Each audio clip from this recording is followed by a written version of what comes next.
हाथन संगा तेह मह करो पुण्य सो अमंगा। वाहिगुरु जी का खालसा वाहिगुरु जी की फतेह। गुरु दर ते हाजिर गुरु सवारे खालसा जी, आप जी वडभागे हो जो 8वें पातशाह बाला प्रीतम सतगुरु जिस डिठै सब दुख जाए इन्हां अजमतां वडियाइयां दे मालक गुरु हरकृष्ण साहब महाराज जी दे पवित्र चरण छो प्राप्त इतिहासक स्थान गुरुद्वारा बंगला साहब जी की यात्रा करते हैं। जुगो जुग अटल छतर चवर तखत दे मालक धन धन धन श्री गुरु ग्रंथ साहिब पातशाह महाराज जी दे हजूर मनुखा जीवन दियां घड़ियां नूं सफला कर रहे हो। सतगुरु सारियां दी यात्रा सफल करन। हुण समा है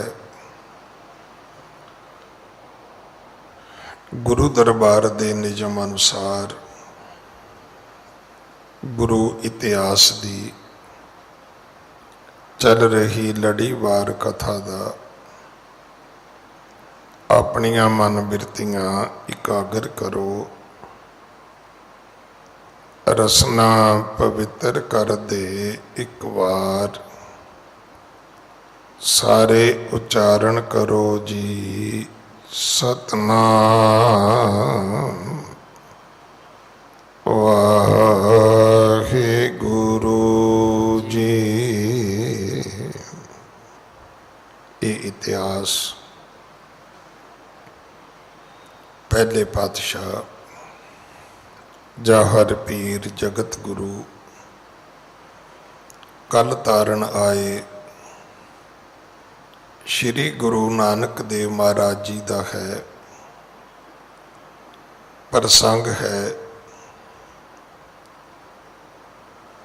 सतगुरु गुरु नानक साहब महाराज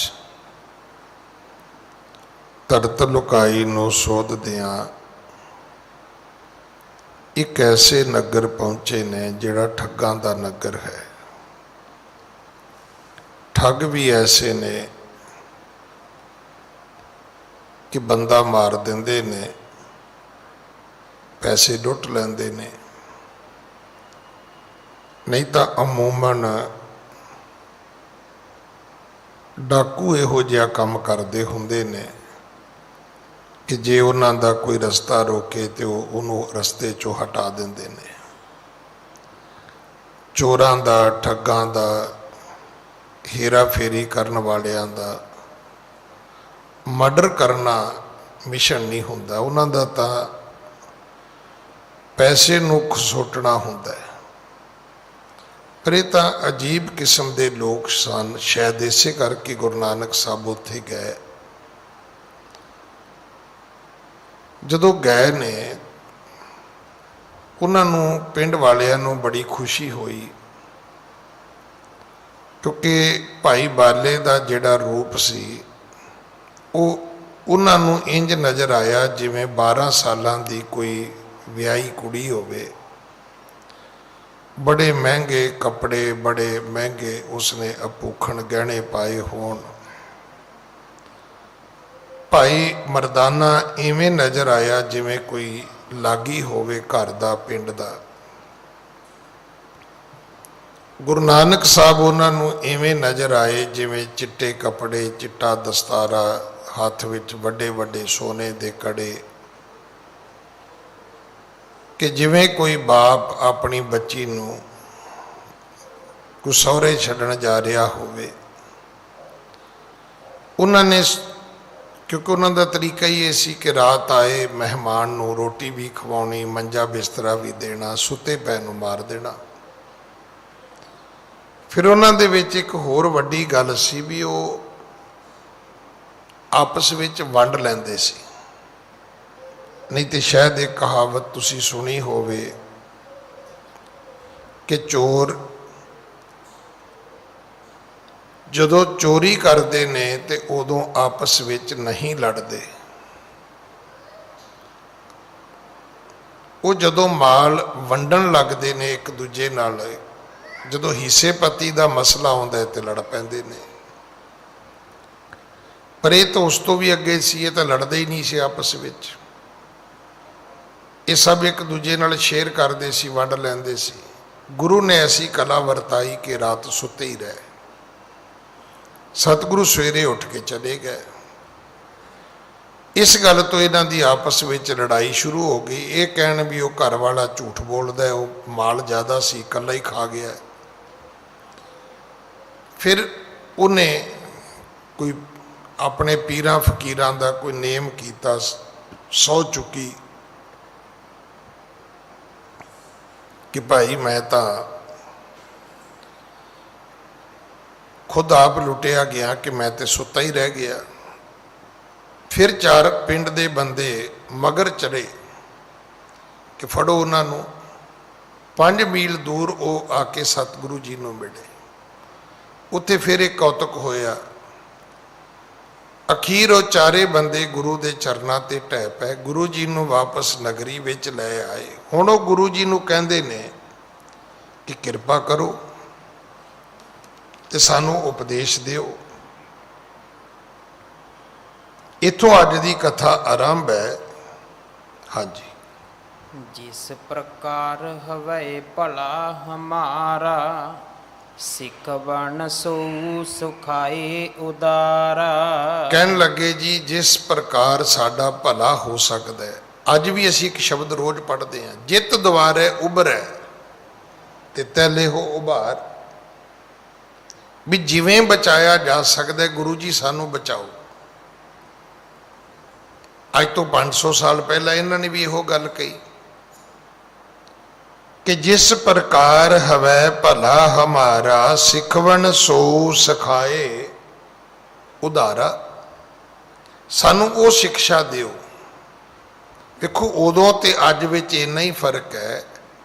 ਅੱਜ ਵੀ ਅਸੀਂ ਕਰੋਨੇ ਵਿੱਚ ਵੀ ਕੋਈ ਗੱਲ ਕਹੀ ਜਾਂਦੇ, ਮਹਾਰਾਜ ਤੁਸੀਂ ਕਰੋ ਜੋ ਕਰਨਾ ਹੈ। ਅਸੀਂ ਨਾ ਤੇ ਹੱਥ ਧੋਣੇ ਨੇ, ਨਾ ਸੈਨੀਟਾਈਜ਼ ਕਰਨੇ ਨੇ, ਨਾ ਮਾਸਕ ਲਾਉਣਾ ਹੈ, ਨਾ ਘਰ ਬਹਿਣਾ ਹੈ। ਸੇਵਾਦਾਰ ਤੁਰੇ ਫਿਰਦੇ ਨੇ ਵਿਚਾਰੇ, ਹੱਥ ਜੋੜਦੇ ਵੀ ਮਾਸਕ ਲਾ ਲਓ ਜੀ। ਅੱਛਾ, ਜਿਹਨੂੰ ਪੁੱਛੋ ਕਹਿੰਦੇ ਜੀ ਮੈਂ ਡਰਦਾ ਨਹੀਂ, ਮੈਂ ਨਹੀਂ ਪਰਵਾਹ ਕਰਦਾ। ਪਰਵਾਹ ਤੈਨੂੰ ਥੋੜਾ ਹੈ, ਪਰਵਾਹ ਤੇ ਜਦੋਂ ਤੂੰ ਮਰ ਗਿਓ ਪਰਿਵਾਰ ਨੂੰ ਹੋਏਗੀ ਨਾ। ਅਸੀਂ ਗੁਰਸਿੱਖ ਇੰਨੇ ਵਾਧੂ ਨਹੀਂ ਆ। ਸਾਡੀ ਪਰਵਾਹ ਸਾਡੇ ਬੱਚਿਆਂ ਨੂੰ, ਸਾਡੀ ਪਰਵਾਹ ਸਾਡੇ ਮਾਪਿਓ ਨੂੰ ਹੈ, ਸਾਡੀ ਕੌਮ ਨੂੰ ਹੈ। ਤੁਹਾਨੂੰ ਨਹੀਂ ਪਤਾ ਤੁਹਾਡਾ ਜੀਵਨ ਤੁਹਾਡੇ ਬੱਚਿਆਂ ਵਾਸਤੇ, ਤੁਹਾਡੇ ਮਾਪਿਓ ਵਾਸਤੇ, ਤੁਹਾਡੀ ਕੌਮ ਵਾਸਤੇ, ਤੁਹਾਡੇ ਧਰਮ ਵਾਸਤੇ ਬਹੁਤ ਕੀਮਤੀ ਹੈ। ਅੱਗੇ ਅਸੀਂ ਕਿੰਨੇ ਕਰੋੜ ਹੈਗੇ ਅਸੀਂ। ਇਸ ਕਰਕੇ ਇਹ ਨਹੀਂ ਕਹਿਣਾ ਚਾਹੀਦਾ ਕਿ ਮੈਂ ਪਰਵਾਹ ਨਹੀਂ ਕਰਦਾ। ਹਾਂ, ਇਹ ਠੀਕ ਹੈ ਕਿ ਖਾਲਸਾ ਮਰਨ ਤੋਂ ਡਰਦਾ ਨਹੀਂ, ਪਰ ਉਹਦੇ ਲਈ ਇੱਕ ਪਾਠ ਵੀ ਹੈ ਕਿ ਮਰਨਾ ਕਾਹਦੇ ਲਈ ਹੈ। ਧਰਮ ਵਾਸਤੇ, ਅਣਖ ਵਾਸਤੇ, ਇੱਜ਼ਤ ਵਾਸਤੇ, ਗੈਰਤ ਵਾਸਤੇ, ਸਵੈਮਾਨ ਵਾਸਤੇ, ਆਪਣੇ ਦੇਸ਼ ਵਾਸਤੇ। ਉਹ ਮਰਨਾ ਪ੍ਰਵਾਨ ਹੈ। ਮਤਲਬ ਐਵੇਂ ਸਕੂਟਰ 140 ਤੇ ਭਜਾ ਕੇ ਖੱਡੇ 'ਚ ਮਾਰ ਕੇ ਮਰ ਜਾਓ, ਤੁਸੀਂ ਕਹੋ ਜੀ ਮੈਂ ਨਹੀਂ ਪਰਵਾਹ ਕਰਦਾ ਜੀ, ਤੇ ਕਿਸੇ ਨੇ ਚੌਂਕ 'ਚ ਬੁੱਤ ਨਹੀਂ ਲਾਉਣਾ। ਮਤਲਬ ਅਗਰ ਅਸੀਂ ਕਮਲੀ ਗੱਲ ਕਰਾਂਗੇ ਤਾਂ ਉਸ ਨੂੰ ਕੋਈ ਵੀ ਪ੍ਰਵਾਨ ਨਹੀਂ ਕਰੇਗਾ। ਸਿੱਖ ਧਰਮ ਦੇ ਵਿੱਚ ਬੇਪਰਵਾਹੀ ਮਨਜ਼ੂਰ ਹੈ, ਮਰਨਾ ਵੀ ਪ੍ਰਵਾਨ ਹੈ, ਪਰ ਧਰਮ ਵਾਸਤੇ, ਅਣਖ ਵਾਸਤੇ, ਗੈਰਤ ਵਾਸਤੇ, ਸਵੈਮਾਨ ਵਾਸਤੇ, ਆਪਣੀ ਕੌਮ ਵਾਸਤੇ ਆਪਣੇ ਹੱਕ ਹਕੂਕ ਵਾਸਤੇ, ਆਪਣੇ ਮੁਲਕ ਵਾਸਤੇ। ਫਿਰ ਤੇ ਭਾਈ ਤੁਹਾਡੀ ਕੁਰਬਾਨੀ ਹੈ।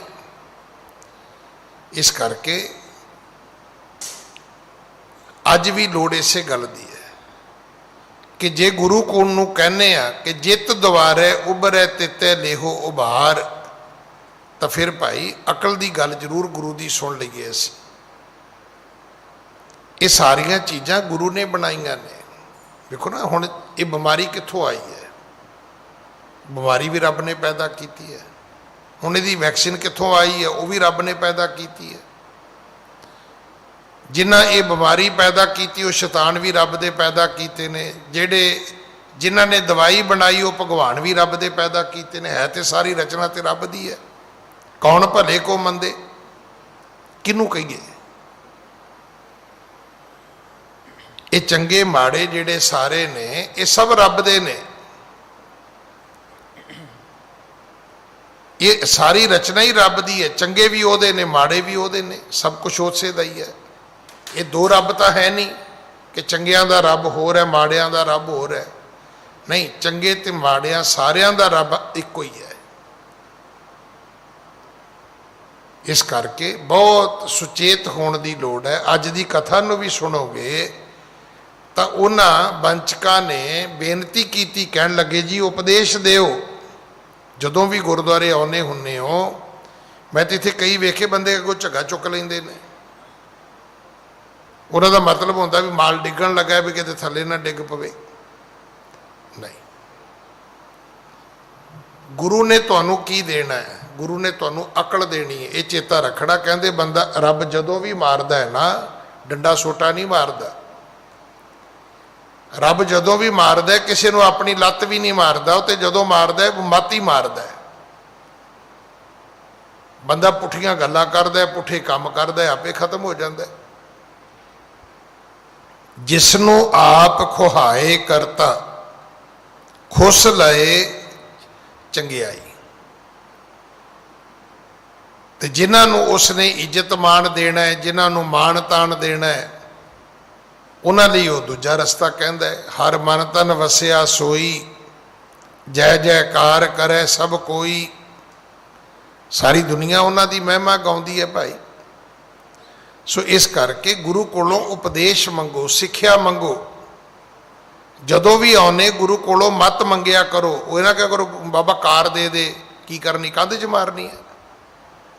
ਕਾਰ ਤਾਂ ਉਹ ਦੇ ਦੂਗਾ, ਤੂੰ ਸ਼ਰਾਬ ਪੀ ਕੇ ਚਲਾਏਂਗਾ।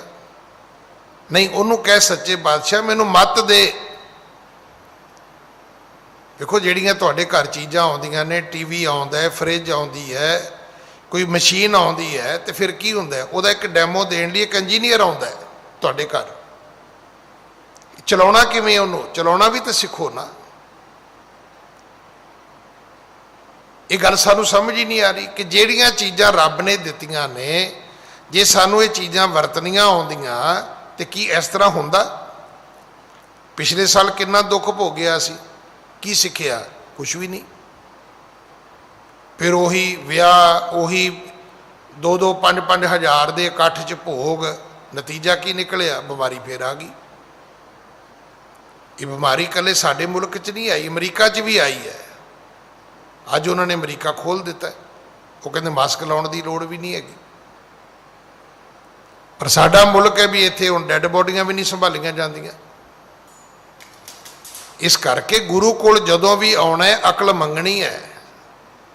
ਜਦੋਂ ਗੁਰੂ ਕੋਲ ਆਉਣਾ ਹੈ ਉਦੋਂ ਹੀ ਕਹਿਣਾ ਹੈ ਕਿ ਸਾ ਮਤ ਦੇਹੋ ਦਿਆਲ ਪ੍ਰਭ। ਵਾਹਿਗੁਰੂ ਜੀ ਮਤ ਦਿਓ, ਸਦ ਬੁੱਧੀ ਦਿਓ ਸਾਨੂੰ। ਦੀਜੈ ਬੁੱਧ ਵਿਵੇਕਾ, ਗਿਆਨ ਵਾਲੀ ਮਤ ਦਿਓ ਸਾਨੂੰ। ਮੂਰਖ ਵਾਲੀ ਮਤ ਤੇ ਸਾਡੇ ਕੋਲ ਬਥੇਰੀ ਹੈ। ਵੰਚਕਾਂ ਨੇ ਗੁਰੂ ਨਾਨਕ ਸਾਹਿਬ ਨੂੰ ਵਾਪਸ ਆਪਣੇ ਪਿੰਡ ਲਿਆਂਦਾ ਤੇ ਲਿਆ ਕੇ ਬੇਨਤੀ ਕੀਤੀ। ਕਹਿਣ ਲੱਗੇ ਮਹਾਰਾਜ ਕਿਰਪਾ ਕਰੋ, ਸਿਖਵਣ ਸੋ ਸਿਖਾਏ ਉਦਾਰਾ, ਜਿਸ ਪ੍ਰਕਾਰ ਹੈ ਭਲਾ ਹਮਾਰਾ। ਇਹ ਦੱਸੋ ਸਾਡਾ ਭਲਾ ਕਿਵੇਂ ਹੋ ਸਕਦਾ? ਅਸੀਂ ਕੀ ਚਾਹੁੰਦੇ ਆ? ਅਸੀਂ ਚਾਹੁੰਦੇ ਕਿ ਮੈਂ ਜੋ ਮਰਜ਼ੀ ਕਰਾਂ, ਬਸ ਤੁਸੀਂ ਮੇਰਾ ਭਲਾ ਕਰ ਦਿਓ ਜੀ। ਇੱਦਾਂ ਨਹੀਂ ਹੁੰਦਾ। ਇਸ ਤਰ੍ਹਾਂ ਨਹੀਂ ਹੁੰਦਾ। ਤੁਹਾਨੂੰ ਆਪਣਾ ਭਲਾ ਆਪ ਕਰਨਾ ਹੋਏਗਾ। ਇਹ ਗੁਰਬਾਣੀ ਦਾ ਫੈਸਲਾ ਹੈ। ਆਪਣ ਹੱਥੀਂ ਆਪਣਾ ਆਪੇ ਹੀ ਕਾਜ ਸਵਾਰੀ ਹੈ। ਹੁਣ ਉਹ ਕਹਿੰਦਾ ਪੇਸ਼ੈਂਟ ਠੀਕ ਨਾ ਹੋਣਾ ਚਾਹੇ, ਡਾਕਟਰ ਕੀ ਕਰੇਗਾ? ਡਾਕਟਰ ਆਕਸੀਜਨ ਲਾ ਕੇ ਗਿਆ, ਡਾਕਟਰ ਤੁਹਾਨੂੰ ਗਲੂਕੋਜ਼ ਲਾ ਕੇ ਗਿਆ, ਉਹ ਡਾਕਟਰ ਬਾਹਰ ਕਮਰੇ ਚੋਂ ਨਿਕਲਿਆ, ਤੁਸੀਂ ਸਿਰਿੰਜ ਪੁੱਟ ਦਿਓਗੇ, ਮਾਸਕ ਉਤਾਰ ਦਿਓਗੇ, ਦੱਸੋ ਡਾਕਟਰ ਕਿਹੜੀ ਕੰਧ 'ਚ ਸਿਰ ਮਾਰੇਗਾ ਬਈ? ਮਾਂ-ਬਾਪ ਬੱਚੇ ਨੂੰ ਪੜ੍ਹਾਉਣਾ ਚਾਹੁੰਦਾ ਹੈ, ਤੁਸੀਂ ਜਾ ਕੇ ਸਟੱਡੀ ਰੂਮ ਦੀ ਜਗ੍ਹਾ, ਕਲਾਸਰੂਮ ਦੀ ਜਗ੍ਹਾ ਤੁਸੀਂ ਜਾ ਕੇ ਕੰਟੀਨ 'ਚ ਬੈਠੇ ਰਹੋ, ਦੱਸੋ ਮਾਂ-ਪਿਓ ਕੀ ਕਰੇਗਾ? ਉਹ ਤੁਹਾਨੂੰ ਮੋਟਰਸਾਈਕਲ ਦੇਣ ਵੀ ਜਾ ਕਾਕਾ ਕਾਲਜ ਜਾ, ਤੇ ਤੁਸੀਂ 4 ਲੜਕੇ ਇਕੱਠੇ ਹੋ ਕੇ ਨਹਿਰ ਤੇ ਨਹਾਉਣ ਚਲੇ ਜਾਓ, ਦੱਸੋ ਮਾਂ-ਪਿਓ ਕਿਹੜੀ ਕੰਧ 'ਚ ਸਿਰ ਮਾਰੇਗਾ ਜੀ? ਆਪਣ ਹੱਥੀਂ ਆਪਣਾ ਆਪੇ ਹੀ ਕਾਜ ਸਵਾਰੀ ਹੈ। ਕੋਈ ਤੁਹਾਡੀ ਮਦਦ ਕਰ ਸਕਦਾ ਹੈ, ਕੋਈ ਤੁਹਾਡਾ ਸਹਿਯੋਗ ਕਰ ਸਕਦਾ ਹੈ, ਪਰ ਜੇ ਤੁਸੀਂ ਆਪਣਾ ਆਪ ਨਹੀਂ ਕਰਨਾ ਚਾਹੋਗੇ ਤੇ ਕੋਈ ਵੀ ਕੁਝ ਨਹੀਂ ਕਰ ਸਕਦਾ। ਇਸ ਕਰਕੇ ਪਹਿਲਾਂ ਇਹ ਫੈਸਲਾ ਕਰੋ। ਸਵਾਲ ਇਹ ਨਹੀਂ ਹੁੰਦਾ ਕਿ ਤੁਸੀਂ ਬੱਚੇ ਨੂੰ ਪੜ੍ਹਾਉਣਾ ਚਾਹੁੰਦੇ ਹੋ, ਪਹਿਲੇ ਪਤਾ ਕਰ ਲਓ ਵੀ ਇਹ ਪੜ੍ਹਨ ਵਾਲਾ ਹੈਗਾ ਵੀ ਹੈ। ਸਵਾਲ ਇਹ ਨਹੀਂ ਕਿ ਤੁਸੀਂ ਬੱਚੇ ਨੂੰ ਕਾਰੋਬਾਰ ਖੋਲ੍ਹ ਕੇ ਦੇਣਾ, ਪਹਿਲਾਂ ਇਹ ਪਤਾ ਕਰੋ ਵੀ ਹੱਡੀ ਤੇ ਬਹਿਣ ਜੋਗਾ ਹੈਗਾ ਵੀ ਹੈ, ਨਹੀਂ ਤਾਂ ਤੁਹਾਡੀ ਰਾਸ ਪੂੰਜੀ ਵੀ ਲੁਟਾ ਦੇਗਾ। ਇਸੇ ਕਰਕੇ ਗੁਰੂ ਜੀ ਸਾਨੂੰ ਪਹਿਲਾਂ ਉਪਦੇਸ਼ ਕਰਦੇ ਨੇ ਕਿ ਭਾਈ ਜੇ ਮੇਰੇ ਕੋਲ ਆਉਣਾ ਹੈ, ਇਹ ਸ਼ਰਤ ਸੁਣ ਲੈਣਾ, ਪਹਿਲਾ ਮਰਨ ਕਬੂਲ, ਜੀਵਨ ਕੀ ਛੱਡ ਆਸ, ਹੋ ਸਭਨਾ ਕੀ ਰੇਣੁਕਾ, ਤੋ ਆਓ ਹਮਾਰੇ ਪਾਸ। ਇਹਦੇ ਅਰਥ ਕੀ ਕਰੋਗੇ ਜੀ ਤੁਸੀਂ? ਗੁਰਦੁਆਰੇ ਆਉਣ ਦੀ ਇੱਕ ਮਰਿਆਦਾ ਹੈ, ਇੱਕ ਕੋਰਮ ਹੈ, ਕੁਝ ਟਰਮ ਨੇ, ਕੁਝ ਕੰਡੀਸ਼ਨ ਨੇ। ਕੌਣ ਪੂਰੀਆਂ ਕਰਦਾ? ਕੋਈ ਵੀ ਨਹੀਂ। ਜੁੱਤੀ ਲਾ ਲਈ ਤੇ ਜਰਾਬਾਂ ਲਾਉਣ ਲਈ ਤਿਆਰ ਨਹੀਂ ਅਸੀਂ, ਉੱਥੇ ਜਰਾਬਾਂ ਤੇ ਲੜੀ ਜਾਂਦੇ ਅਸੀਂ, ਸਿਰ ਢੱਕਣ ਤੋਂ ਲੜੀ ਜਾਂਦੇ ਅਸੀਂ। ਇੱਥੇ ਤਾਂ ਟੋਟਲ ਜੀਵਨ ਪਰਿਵਰਤਨ ਹੋਣਾ ਹੈ। ਇੱਥੇ ਤਾਂ ਮਰ ਜੀਵੇ ਮਰੀਆ, ਪਹਿਲੇ ਜੀਵਨ ਵਾਲੇ ਪਾਸਿਓਂ ਖਤਮ ਹੋਣਾ ਪਵੇਗਾ, ਨਵੀਂ ਜੀਵਨ ਜਾਂਚ ਸ਼ੁਰੂ ਹੋਏਗੀ ਤੁਹਾਡੀ। ਇੱਕ ਆਦਮੀ ਨਸ਼ਈ ਹੈ, ਕਮਰਧਾਰੀ ਹੈ, ਤੁਸੀਂ ਕੀ ਸੋਚਦੇ ਵੀ ਇਹ ਨਰਕ ਸਵਰਗ ਨਹੀਂ ਹੈ? ਇਹ ਨਰਕ ਸਵਰਗ ਜਿੰਨਾ ਫਰਕ ਹੈ। ਉਹ ਜੀਵਨ ਹੋਰ ਹੈ, ਇਹ ਜੀਵਨ ਹੋਰ ਹੈ। ਜੇ ਅਜੇ ਵੀ ਨਹੀਂ ਬੇਨਤੀ ਮੇਰੀ ਸਮਝ ਆਈ ਤੇ ਮੈਂ ਦੂਜੀ ਬੇਨਤੀ ਆਪ ਜੀ ਨੂੰ ਕਰਾਂ ਕਿ ਉਲਟੀ ਰੇ ਮਨ, ਉਲਟੀ ਰੇ ਸਾਕਤ ਸਿਉ ਕਰ ਉਲਟੀ ਰੇ, ਬਸ ਇੰਨੀ ਗੱਲ ਹੈ। ਘਰ ਬੈਠ ਜਾਓ, ਕਾਪੀ ਪੈਨ ਫੜ ਲਓ, ਤੁਹਾਡੀ ਨਜ਼ਰ ਵਿੱਚ ਸਾਕਤ ਕੌਣ ਹੈ? ਤੁਸੀਂ ਕਹਿੰਦੇ ਜੀ ਮੈਂ ਧਰਮੀ ਆ, ਠੀਕ ਹੈ ਜੀ ਮੈਂ ਧਰਮੀ ਹੈ ਜੀ। ਰੱਬ ਤੋਂ ਟੁੱਟਿਆ ਹੋਇਆ ਕੌਣ ਹੈ? ਹੁਣ ਤੁਸੀਂ ਕਹੋਗੇ ਜੀ ਜਿਹੜਾ ਗਾਲਾਂ ਕੱਢਦਾ ਉਹ ਰੱਬ ਤੋਂ ਟੁੱਟਿਆ ਹੋਇਆ, ਜਿਹੜਾ ਚੋਰੀ ਚਕਾਰੀ ਕਰਦਾ ਜੀ ਰੱਬ ਤੋਂ ਟੁੱਟਿਆ ਹੋਇਆ, ਜਿਹੜਾ ਗੁਰਦੁਆਰੇ ਨਹੀਂ ਜਾਂਦਾ ਜੀ ਉਹ ਰੱਬ ਤੋਂ ਟੁੱਟਿਆ ਹੋਇਆ, ਜਿਹੜਾ ਦਾਨ ਪੁੰਨ ਨਹੀਂ ਕਰਦਾ ਜੀ ਉਹ ਰੱਬ ਤੋਂ ਟੁੱਟਿਆ ਹੋਇਆ ਹੈ। ਪਰ ਤੁਸੀਂ ਉਹਦੇ ਤੋਂ ਉਲਟਾ ਕੰਮ ਕਰਨਾ ਸ਼ੁਰੂ ਕਰ ਦਿਓ, ਤੁਸੀਂ ਜੁੜ ਜਾਓਗੇ। ਤੇ ਜੇ ਉਹੀ ਕੰਮ ਉਹ ਕਰਦਾ ਉਹੀ ਤੁਸੀਂ ਕਰਦੇ ਹੋ, ਤੇ ਫਿਰ ਉਹ ਕਿਵੇਂ ਟੁੱਟਿਆ ਤੇ ਤੁਸੀਂ ਕਿਵੇਂ ਜੁੜੇ ਹੋ ਬਈ? ਇਸੇ ਕਰਕੇ ਦੋ ਨਾਂ ਨੇ, ਇੱਕ ਗੁਰਮੁਖ ਹੈ, ਇੱਕ ਮਨਮੁਖ ਹੈ। ਦੋਵਾਂ ਦਾ ਰਸਤਾ ਹੀ ਵੱਖਰਾ ਹੈ, ਦੋਵਾਂ ਦਾ ਲਾਈਫ ਸਟਾਈਲ ਵੱਖਰਾ ਹੈ, ਜ਼ਿੰਦਗੀ ਦਾ ਜਿਉਣ ਦਾ ਢੰਗ ਹੀ ਹੋਰ ਹੈ। ਮਨਮੁਖ ਦਾ ਢੰਗ ਹੋਰ ਹੈ, ਗੁਰਮੁਖ ਦਾ ਹੋਰ ਹੈ। ਗੁਰਮੁਖ ਉਹ ਹੈ ਜਿਹੜਾ ਗੁਰੂ ਦੇ ਦੱਸੇ ਰਸਤੇ ਤੇ ਤੁਰਦਾ ਹੈ। ਹੁਣ ਇਹ ਕਹਿੰਦੇ ਨੇ ਜੀ ਸਾਨੂੰ ਉਹ ਰਸਤਾ ਦੱਸੋ, ਵੀ ਉਹ ਰਸਤਾ ਕਿਹੜਾ ਹੈ? ਸਾਨੂੰ ਉਹ ਰਸਤਾ ਦੱਸੋ, ਸਾਨੂੰ ਉਹ ਜੀਵਨ ਜਾਂਚ ਦੱਸੋ। ਹਾਂਜੀ। ਮਾਨਵ ਸਰਬ ਕੁਕਰਮਨ ਲਾਗੇ, ਸਮਝ ਪਰੀ ਤੁਮ ਦਰਸ਼ਨ ਪਾਗੇ। ਸਾਰੇ ਪਿੰਡ ਦੇ ਬੰਦੇ ਮਾੜੇ ਕੰਮ ਕਰਦੇ ਨੇ ਜੀ, ਇਹ ਤਾਂ ਤੁਹਾਡੇ ਦਰਸ਼ਨ ਹੋਏ, ਤੁਹਾਡੀ ਕਿਰਪਾ ਹੋਈ ਤੇ ਤੁਹਾਡੀ ਸ਼ਰਨ ਵਿੱਚ ਬੈਠੇ ਨੇ, ਨਹੀਂ ਤੇ ਕਦੇ ਕਿਸੇ ਆਏ ਪਰਾਉਣੇ ਦੀ ਸ਼ਰਨ ਵਿੱਚ ਨਹੀਂ ਬੈਠੇ ਤੇ ਬੰਦਾ ਮਾਰਦੇ ਨੇ, ਪੈਸੇ ਵੰਡ ਲੈਂਦੇ ਨੇ। ਹਾਂਜੀ। ਬਿਨੈ ਸੁਣੀ ਤਿਨ ਕੀ ਗੁਣ ਖਾਨੀ, ਸੁਖਦ ਮੁਕਤ ਦਾ ਬੋਲੇ ਬਾਣੀ। ਸਤਿਗੁਰੂ ਜੀ ਨੇ ਉਹਨਾਂ ਦੀ ਬੇਨਤੀ ਸੁਣੀ ਤੇ ਮੰਨ ਲਈ ਤੇ ਮੁਕਤੀ ਦੇ ਦਾਤੇ ਗੁਣਾਂ ਦੀ ਖਾਨ ਗੁਰੂ ਨਾਨਕ ਸਾਹਿਬ ਜੀ ਨੇ ਇਹ ਬਚਨ ਉਚਾਰੇ।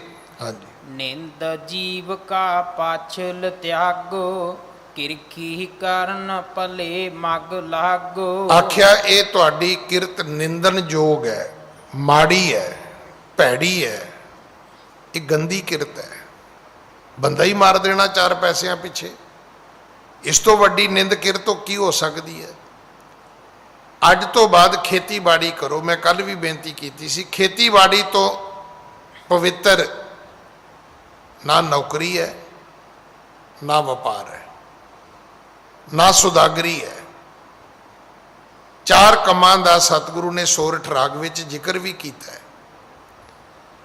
ਔਰ ਸਭ ਤੋਂ ਪਹਿਲਾ ਹੈ ਮਨ ਹਾਲੀ ਕਿਰਸਾਣੀ ਕਰਨੀ ਸ਼ਰਮ ਪਾਣੀ, ਤਨ ਖੇਤ ਨਾਮ ਬੀਜ ਸੰਤੋਖ ਸੁਹਾਗਾ, ਰੱਖ ਗਰੀਬੀ ਵੇਸ।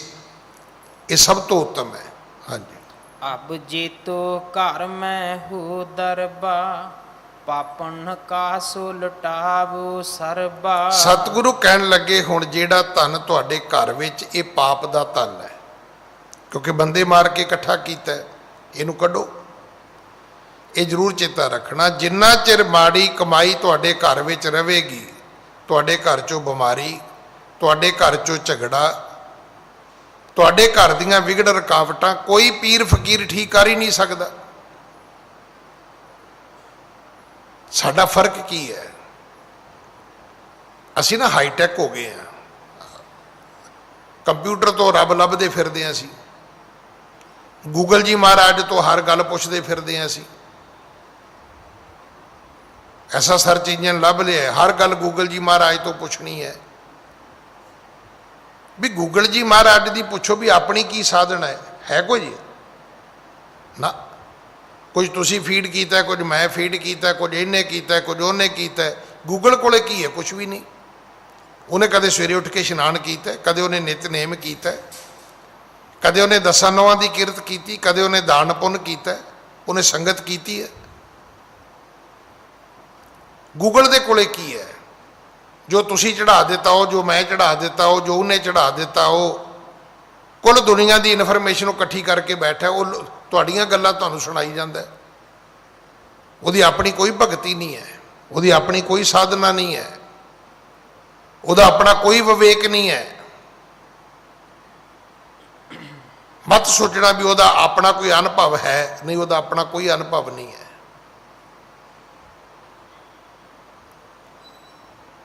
ਆ ਤੁਸੀਂ ਨੈਵੀਗੇਸ਼ਨ ਪਾਉਂਦੇ ਹੋ ਰਸਤੇ ਵਾਸਤੇ, ਤੁਹਾਡੇ ਨਾਲ ਜ਼ਰੂਰ ਵਾਪਰਿਆ ਹੋਏਗਾ। ਠੀਕ ਲੈ ਜਾਂਦਾ ਠੀਕ ਹੈ, ਪਰ ਕਈ ਵਾਰੀ ਐਸੀ ਮੱਤ ਮਾਰਦਾ ਕਿਤੇ ਦਾ ਕਿਤੇ ਸੁੱਟ ਦਿੰਦਾ ਬੰਦੇ ਨੂੰ ਜਾ ਕੇ। ਇਹਨਾਂ ਮਗਰ ਤੁਰੋਗੇ ਤੇ ਇਦਾਂ ਹੀ ਹੋਏਗਾ। ਇਹ ਜਿਹੜੀ ਅਸੀਂ ਹਾਈਟੈਕ ਜਿਹੜੀ ਇਹ ਬਣਾ ਲਈ ਹੈ ਨਾ ਸਾਰੀ, ਇਹ ਸਪਿਰਿਚੁਅਲ ਆਪਣੀ ਲਾਈਫ, ਇਹ ਬੜੀ ਡੇਂਜਰਸ ਹੈ, ਬਹੁਤ ਖਤਰਨਾਕ ਹੈ। ਕੋਈ ਗੱਲ ਸੁਣਨ ਨੂੰ ਕੋਈ ਕਿਸੇ ਦੀ ਤਿਆਰ ਹੀ ਨਹੀਂ ਹੈਗਾ। ਸਾਡੇ ਬਜ਼ੁਰਗ ਜਦੋਂ ਵੀ ਘਰ ਵਿੱਚ ਲੜਾਈ ਆਉਣੀ, ਘਰ ਵਿੱਚ ਝਗੜਾ ਆਉਣਾ, ਘਰ ਵਿੱਚ ਬਿਮਾਰੀ ਆਉਣੀ, ਘਰ 'ਚ ਕੋਈ ਘਾਟਾ ਪੈਣਾ, ਕਹਿਣਾ ਪੁੱਤਰ ਇਹ ਘਰ ਵਿੱਚ ਕੋਈ ਗਲਤ ਪੈਸਾ ਆਇਆ ਸੀ, ਚਲਾ ਗਿਆ। ਪਾਪ ਦੀ ਕਮਾਈ ਦਾ ਇੱਕ ਪਾਠ ਹੈ ਗੁਰੂ ਗ੍ਰੰਥ ਸਾਹਿਬ ਦੇ ਵਿੱਚ ਕਿ ਪਾਪਾਂ ਬਾਝੋਂ ਹੋਵੇ ਨਾਹੀ, ਮੋਇਆ ਸਾਥ ਨਾ ਜਾਏ। ਇਹ ਨਾ ਸਾਥ ਜਾਏ ਨਾ ਪ੍ਰਾਪਤ ਹੋਏ। ਇਹ ਜਿਹੜਾ ਕੱਚਾ ਧਨ ਹੈ ਨਾ, ਇਹ ਤੁਹਾਡੇ ਨਾਲ ਵੀ ਨਹੀਂ ਜਾਣਾ, ਤੁਹਾਨੂੰ ਪ੍ਰਾਪਤ ਵੀ ਨਹੀਂ ਹੋਣਾ। ਇਹਦੀ ਤੁਹਾਡੇ ਕੋਲ ਕੋਈ ਹੱਕ ਪ੍ਰਸਤੀ ਨਹੀਂ ਹੈ। ਹੁਣ ਜਿਹੜਾ ਪੈਸਾ ਬੈਂਕ ਵਿੱਚ ਹੈ, ਕੀ ਗਰੰਟੀ ਹੈਗੀ ਵੀ ਤੁਹਾਡਾ ਹੈਗਾ ਕਿ ਨਹੀਂ ਹੈਗਾ? ਕੱਲ ਨੂੰ ਬੈਂਕ ਵਾਲੇ ਕਿ ਚਿੱਠੀ ਪਾ ਦੇਣਗੇ ਵੀ ਦੀਵਾਲੀਆ ਨਿਕਲ ਗਿਆ ਜੀ, ਕੀ ਕਰ ਲਓਗੇ ਤੁਸੀਂ?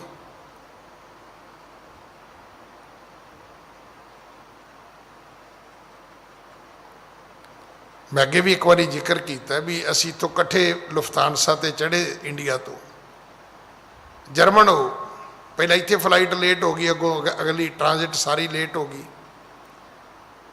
हुण उन्होंने 10-10 यूरो के कूपन देते भी इतने खाना खूना खा लो तुसी। तो मेरे नाल एक कम्यूनीकेशन का बहुत वड्डा एक पुराना अफसर पंजाब का समराले का, वो लिटरली रोया। की होया? कहता अज पंजाब का सब तो वड्डा अफसर मैं होना सी टैलीफोन डिपार्टमेंट का। कहता एवें बस बाहर तुर पिया चला गया। मैं ता की होया? कहता ज्ञानी जी बच्चे उधरों भज गए ने, प्रॉपर्टी इधरों भज गई है, मगरों लोगों ने जायदाद संभाल ली, अगों न्याणे दौड़ गए ने, कला ही हाँ। कहता मैं हुण वो जिहड़ा असीं पीजा मंगाया सी ना उन्होंने लंघे ना मैनू लंघे, उन्हें माहौल ही इदां दा बनाता। वो रोणों ना हट रहे। हुण रोंदे बंदे दे कोल तुसीं किहड़े स्वाद नाल रोटी खा लोगे जी?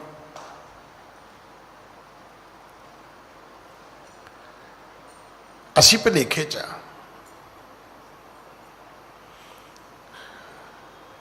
सतगुरु जी ने कहा भाई अज तो बाद फिर किरसानी करनी है, ये सब तो उत्तम खेती है, मध्यम व्यापार है, नखिद चाकरी है, नौकरी तो नखिद काम कोई नहीं है। सारा दिन मालक की जी हजूरी करी जाओ, शाम को फिर लापा कर देगा।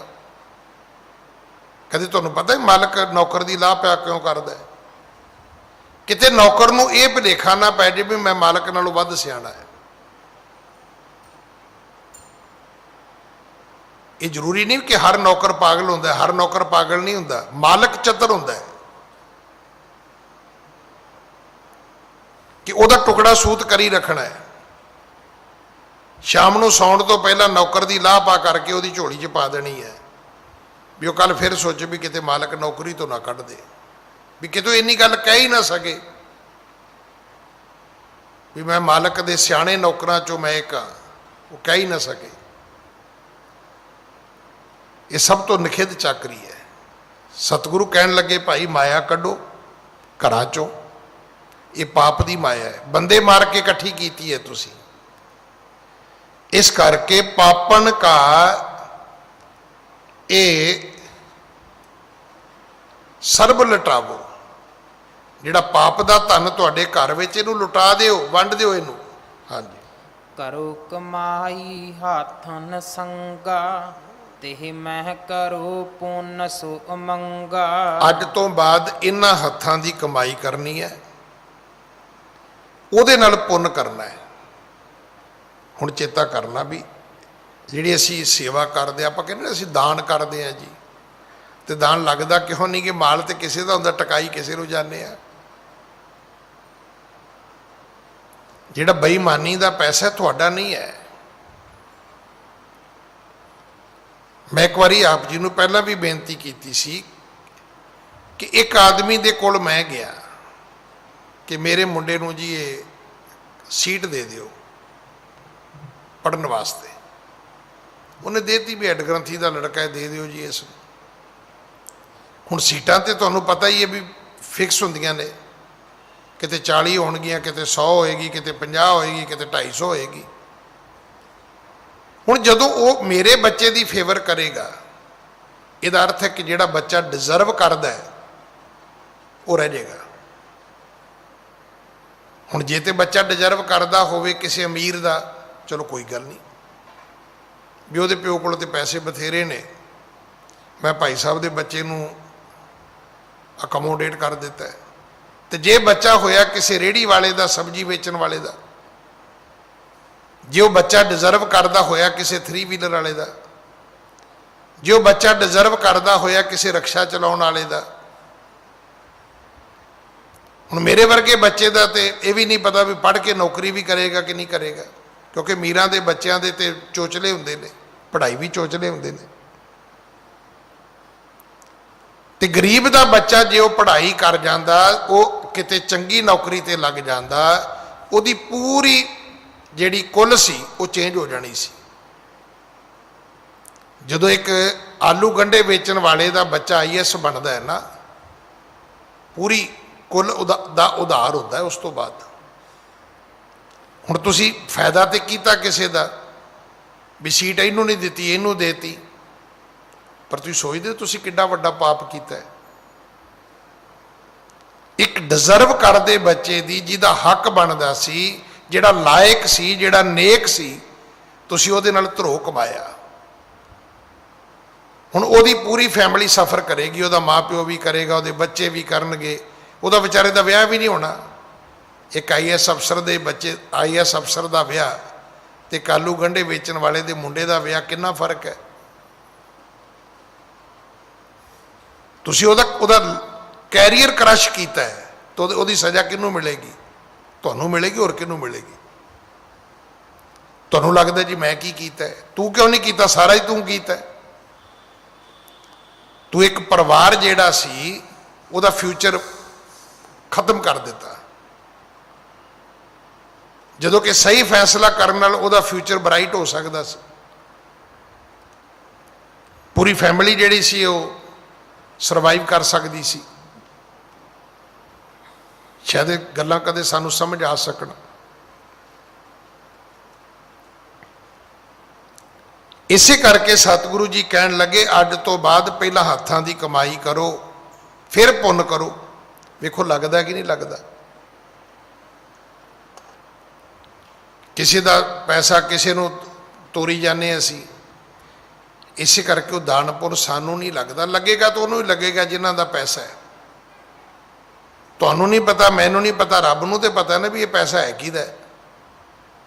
ਅਗਰ ਉਹਦਾ ਕੋਈ ਪੁੰਨ ਫਲ ਹੋਏਗਾ ਕਿਤੇ, ਤਾਂ ਆਪਣੇ ਆਪ ਉੱਥੇ ਪਹੁੰਚ ਜਾਏਗਾ। ਸ਼ਾਇਦ ਤੁਸੀਂ ਇੱਕ ਸ਼ਬਦ ਅੱਜ ਕੱਲ੍ਹ ਸੁਣਿਆ ਹੋਏਗਾ, ਲਾਇਲਟੀ। ਕੀ ਸ਼ਬਦ ਹੈ ਉਹ? ਕਿਤਾਬ ਕਿਸੇ ਨੇ ਲਿਖੀ, ਪ੍ਰਿੰਟ ਕਿਸੇ ਨੇ ਕੀਤੀ, ਵੇਚੀ ਕਿਸੇ ਹੋਰ ਨੇ। ਹੁਣ ਉਹ ਜਿੰਨਾ ਚਿਰ ਕਿਤਾਬ ਛਪਦੀ ਰਹੇਗੀ, ਵਿਕਦੀ ਰਹੇਗੀ, ਲਿਖਾਰੀ ਨੂੰ ਉਹਦੀ ਲਾਇਲਟੀ ਪਹੁੰਚਦੀ ਰਹੇਗੀ।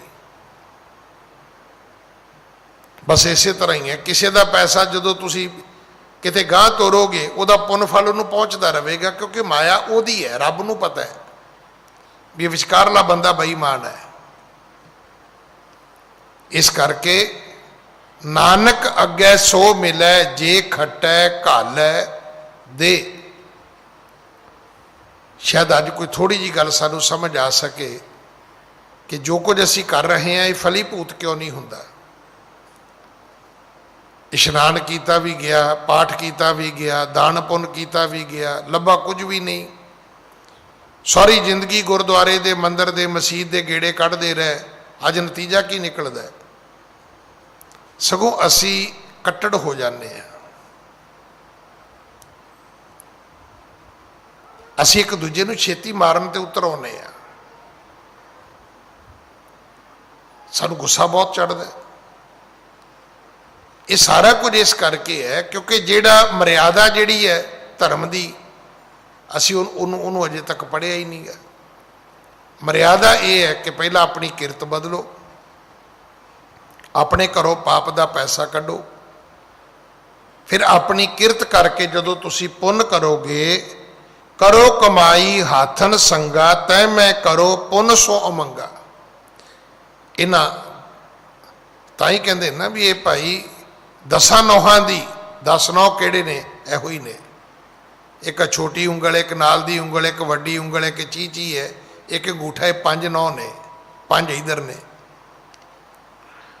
ਜਦੋਂ ਦੋਵਾਂ ਹੱਥਾਂ ਨਾਲ ਕਮਾਈ ਕਰਕੇ ਪੁੰਨ ਕਰੋਗੇ ਨਾ, ਤੇ ਤੁਹਾਨੂੰ ਉਹਦਾ ਫਲ ਜ਼ਰੂਰ ਮਿਲੇਗਾ। ਫਿਰ ਉਹ ਫਲ ਖਾਲੀ ਨਹੀਂ ਜਾਏਗਾ। ਹਾਂਜੀ। ਗ੍ਰਾਮ ਬਿਖੈ ਧਰਮਸ਼ਾਲਾ ਰਚੀਐ, ਅਸਨ ਖਵਾਏ ਅਥਿਤ ਪੁੰਨ ਅਚੀਐ। ਪਿੰਡ ਵਿੱਚ ਬਣਾਓ ਧਰਮਸ਼ਾਲਾ, ਫਿਰ ਕੀ ਕਰੋ? ਉੱਥੇ ਫਿਰ ਗਰੀਬਾਂ ਨੂੰ, ਰਾਹਗੀਰਾਂ, ਮੁਸਾਫਰਾਂ ਨੂੰ ਭੋਜਨ ਖਵਾਓ, ਮੰਜਾ ਬਿਸਤਰਾ ਦਿਓ। ਹੁਣ ਅਸੀਂ ਕਲੋਨੀ 'ਚ ਪਹਿਲਾਂ ਗੁਰਦੁਆਰਾ ਬਣਾਉਂਦੇ ਆ, ਅਗਲੇ ਦਿਨ ਵੋਟਾਂ ਪੈਣੀਆਂ ਸ਼ੁਰੂ ਹੋ ਜਾਂਦੀਆਂ। ਮਹੱਲੇ ਦੇ ਵਿੱਚ ਗੁਰਦੁਆਰਾ ਕਾਹਦੇ ਲਈ ਬਣਾਇਆ? ਕਿ ਸਵੇਰੇ ਉੱਠ ਕੇ ਮੱਥਾ ਟੇਕਿਆ ਕਰਾਂਗੇ, ਪਾਠ ਸੁਣਿਆ ਕਰਾਂਗੇ, ਤੇ ਮੁੜ ਕੇ ਉਹਦੇ ਪ੍ਰਬੰਧ ਲਈ ਇਲੈਕਸ਼ਨ ਸ਼ੁਰੂ ਹੋ ਗਈ। ਇਲੈਕਸ਼ਨ ਦੇ ਲਈ ਫਿਰ ਅਸੀਂ ਇੱਕ ਦੂਜੇ ਦੇ ਪੋਤੜੇ ਫਰੋਲਣੇ ਸ਼ੁਰੂ ਕਰ ਦਿੱਤੇ। ਉਸੇ ਮਹੱਲੇ ਵਿੱਚ ਜਿੰਨਾ ਚਿਰ ਗੁਰਦੁਆਰਾ ਨਹੀਂ ਸੀ ਕੋਈ ਧੜਾ ਨਹੀਂ ਸੀਗਾ, ਸਾਰੇ ਬੜੇ ਸੋਹਣੇ ਰਹਿੰਦੇ ਸੀ। ਜਦੋਂ ਗੁਰਦੁਆਰਾ ਬਣ ਗਿਆ ਉਦੋਂ ਦੋ ਗਰੁੱਪ ਬਣ ਗਿਆ, ਇੱਕ ਇੱਧਰ ਦਾ ਹੋ ਗਿਆ ਇੱਕ ਇੱਧਰ ਦਾ ਹੋ ਗਿਆ। ਉੱਥੇ ਫਿਰ ਕਈ ਵਾਰੀ ਲੜਾਈ ਵੀ ਹੁੰਦੀ ਹੈ, ਫਿਰ ਇੱਕ ਦੂਜੇ ਦੀ ਇੱਜ਼ਤ ਵੀ ਫਰੋਲੀ ਜਾਂਦੀ ਹੈ। ਇਹ ਚੰਗਾ ਨਹੀਂ ਹੈ ਜੀ, ਇਹ ਮਾੜਾ ਹੈ ਜੀ, ਇਹ ਉਦੋਂ ਮਾੜਾ ਹੈ ਜੀ। ਜਿਹੜੀਆਂ ਗੱਲਾਂ ਕਿਸੇ ਨੂੰ ਨਹੀਂ ਪਤਾ ਸੀ ਉਹ ਮਹੱਲੇ 'ਚ ਬਾਹਰ ਨਿਕਲਣੀਆਂ ਸ਼ੁਰੂ ਹੋ ਜਾਂਦੀਆਂ ਨੇ। ਨਹੀਂ, ਧਰਮਸ਼ਾਲਾ ਬਣਾਉਣੀ ਹੈ, ਉਹਦੇ ਸਿਰਫ ਦੋ ਹੀ ਕੰਮ ਨੇ, ਉੱਥੇ ਬੈਠ ਕੇ ਪਾਠ ਪੂਜਾ ਕਰਨੀ ਹੈ, ਰਾਹਗੀਰ ਮੁਸਾਫਰ ਭੁੱਖੇ ਨੂੰ ਲੰਗਰ ਦੇਣਾ ਹੈ, ਰਾਹਗੀਰ ਮੁਸਾਫਰ ਨੂੰ ਮੰਜਾ ਬਿਸਤਰਾ ਦੇਣਾ ਹੈ। ਹਾਂਜੀ, ਸਤਨਾਮ ਕੋ ਸਿਮਰਨ ਕਰਨੋ, ਮੰਤਰ ਸਰਬ ਕੋ ਲਖਣ ਕੋ ਹਰਨੋ। ਉੱਥੇ ਬਹਿ ਕੇ ਸਤਨਾਮ ਦਾ ਸਿਮਰਨ ਕਰਨਾ ਹੈ, ਉੱਥੇ ਇਸ ਮੰਤਰ ਦਾ ਜਾਪ ਕਰਨਾ ਹੈ ਜਿਹੜਾ ਤੁਹਾਡੇ ਸਾਰੇ ਪਾਪ ਮਿਟਾਏਗਾ। ਪਰਮੇਸ਼ਰ ਦਾ ਜਿਹੜਾ ਨਾਮ ਹੈ ਨਾ, ਇਹ ਦੁੱਖ ਭੰਜਨ ਤੇਰਾ ਨਾਮ ਜੀ, ਸਾਰੇ ਦੁੱਖ ਤੁਹਾਡੇ ਤੋੜ ਦੇਵੇਗਾ ਜਦੋਂ ਤੁਸੀਂ ਰੱਬ ਦੀ ਬੰਦਗੀ ਕਰੋਗੇ। ਹਾਂਜੀ, ਕ੍ਰਿਤ ਕਰੋ ਆਪਣੀ ਦਿਨ ਮਾਹੀ, ਮਿਲੋ ਸਾਂਝ ਧਰਮਸ਼ਾਲਾ ਜਾਹੀ। ਸਵੇਰੇ ਉੱਠ ਕੇ ਧਰਮਸ਼ਾਲਾ ਜਾਣਾ ਹੈ, ਦਿਨ ਵੇਲੇ ਕੰਮ ਕਰਨਾ ਹੈ, ਜਦੋਂ ਸ਼ਾਮਾਂ ਪੈਣ ਉਦੋਂ ਫਿਰ ਧਰਮਸ਼ਾਲਾ ਵਿੱਚ ਇਕੱਠੇ ਹੋਣਾ ਹੈ। ਹਾਂਜੀ, ਤਹਾਂ ਬੈਠ ਪ੍ਰਭ ਕੀਰਤ ਗਾਵੋ, ਪੂਰਾ ਹੋਤ ਨਾਮੈ ਲਿ ਬੁਲਾਵੋ। ਉੱਥੇ ਬੈਠ ਕੇ ਰੱਬ ਦੀ ਭਗਤੀ ਕਰਨੀ ਹੈ, ਸਵੇਰੇ ਵੀ ਕਰਨੀ ਸ਼ਾਮੀ ਵੀ ਕਰਨੀ ਹੈ, ਤੇ ਦਿਨ ਵੇਲੇ ਆਪਣੀ ਕਿਰਤ ਕਰਨੀ, ਰਾਤ ਵੇਲੇ ਆਰਾਮ ਕਰਨਾ। ਹੁਣ ਕਿੱਡੀ ਸੋਹਣੀ ਟਾਈਮ ਵੰਡ ਸੀਗੀ, ਹੁਣ ਐਸੀਆਂ ਸ਼ਿਫਟਾਂ ਸ਼ੁਰੂ ਹੋਈਆਂ ਨੇ ਵੀ ਬਚੇ ਹੀ ਕੁਛ ਨਹੀਂ। ਐਸਾ ਡੇ ਨਾਈਟ ਅਸੀਂ ਸ਼ੁਰੂ ਕਰ ਲਿਆ। ਹੁਣ ਤਾਂ ਤੁਸੀਂ ਵੇਖਿਆ ਹੋਏਗਾ ਲਿਖਿਆ ਹੀ ਇਹੀ ਹੁੰਦਾ ਹੈ, ਉਹ 24 ਲਿਖ ਕੇ ਨਾ /7 ਕੀਤਾ ਹੁੰਦਾ ਹੈ। ਮੈਨੂੰ ਨਹੀਂ ਸੀ ਪਤਾ, ਮੈਂ ਕਿਸੇ ਨੂੰ ਪੁੱਛਿਆ ਵੀ ਇਹ ਕੀ ਹੈ, ਉਹ ਕਹਿੰਦੇ ਇਹਦਾ ਮਤਲਬ ਵੀ 24 ਘੰਟੇ ਤੇ ਸੱਤੋਂ ਦੇਣਾ। ਤੁਸੀਂ ਸਾਰਾ ਗੁਰੂ ਗ੍ਰੰਥ ਸਾਹਿਬ ਪੜ੍ਹ ਲਓ, ਕਿਤੇ ਨਹੀਂ ਹੈਗਾ 24 ਘੰਟੇ, ਕਿਤੇ 7 ਦਿਨ ਨਹੀਂ ਹੈਗਾ।